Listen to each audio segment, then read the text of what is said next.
Alors les indices de changement écologique, ce sont des indices qui permettent de mesurer l'équilibre entre la forêt et le niveau de la faune sauvage. Parce que ce qui est important, c'est que la faune sauvage, en particulier les cervidés, les cerfs et les chevreuils, ne soient pas en excédent par rapport à ce que le milieu peut supporter. Donc ces indices de changement écologique, qui sont de plusieurs types, nous permettent de vérifier effectivement quel est le niveau d'équilibre entre la grande faune sauvage et le milieu forestier. Donc c'est une opération que l'on mène dans le département de la Seine-Maritime depuis quasiment 20 ans maintenant. C'est-à-dire que toutes les zones du département sont suivies et cela permet d'avoir une visibilité assez claire sur cette notion d'équilibre.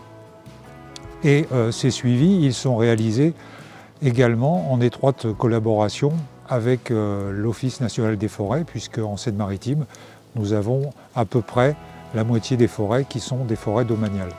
Donc chaque année, nous réalisons ces suivis qui nous permettent ensuite, en commission, de voir quel est le niveau des équilibres dans chaque secteur du département.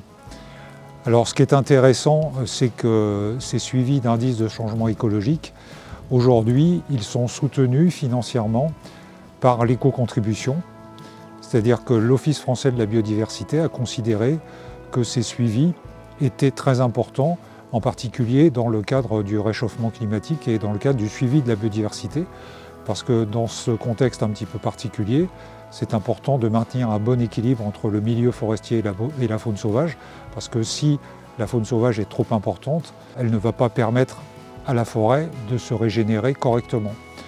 Donc il faut adapter le niveau des prélèvements dans le cadre des plans de chasse en fonction de ce niveau d'équilibre, afin que la forêt puisse se régénérer correctement, mais aussi que la faune sauvage, globalement, se porte bien.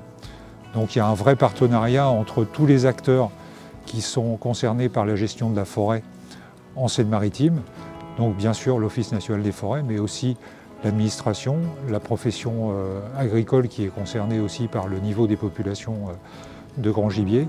Mais on travaille aussi étroitement avec les professionnels forestiers, avec le Centre régional de la propriété forestière, avec le syndicat des propriétaires forestiers.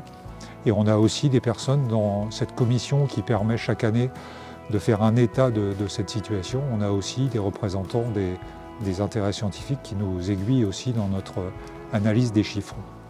Alors ces indices de changement écologique, ils sont récoltés par des professionnels de la Fédération des chasseurs, de l'Office national des forêts, en particulier pour les indices de consommation, mais il y a aussi une participation très importante de bénévoles chasseurs qui sont spécialement formés pour effectuer ce type de relevé.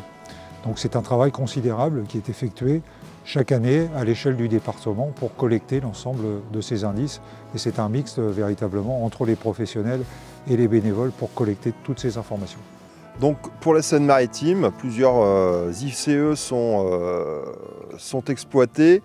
Donc nous avons pour commencer les comptages de nuit pour les grands cervidés qui se déroulent courant mars avec 4 passages de réalisés. Ces passages sont réalisés à la fois sur les forêts domaniales et en partie sur des forêts privées. Donc pour la Seine-Maritime, 4 circuits sont vraiment spécifiques à la forêt privée et sont donc suivis tous les ans. Un deuxième indice suivi, c'est l'indice kilométrique chevreuil. Donc là, contrairement au comptage de nuit, ceux-ci sont réalisés par les personnels de la fédération. Pour chaque circuit, 2 passages sont effectués par les personnels et 2 par des chasseurs bénévoles. Et donc ces circuits sont aussi réalisés, on va dire, entre le 20 février et la fin mars, avant que la végétation ne soit vraiment bien sortie. Troisième ICE réalisé, l'indice de consommation.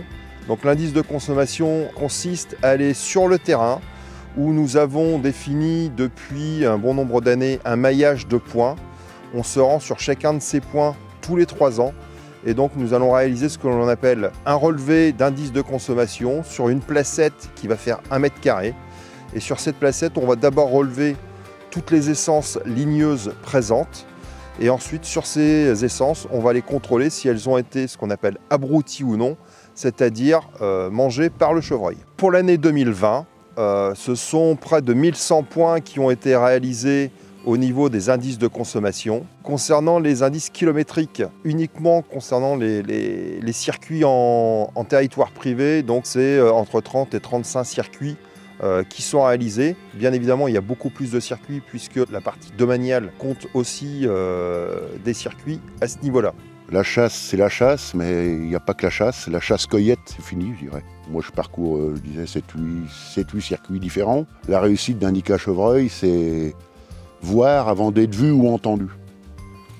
Si chevreuil vous entend ou vous voit avant que vous le voyez, c'est fini, c'est mort. Vous n'arriverez pas à identifier, vous n'arrivez pas à... Donc c'est comme ça, quoi.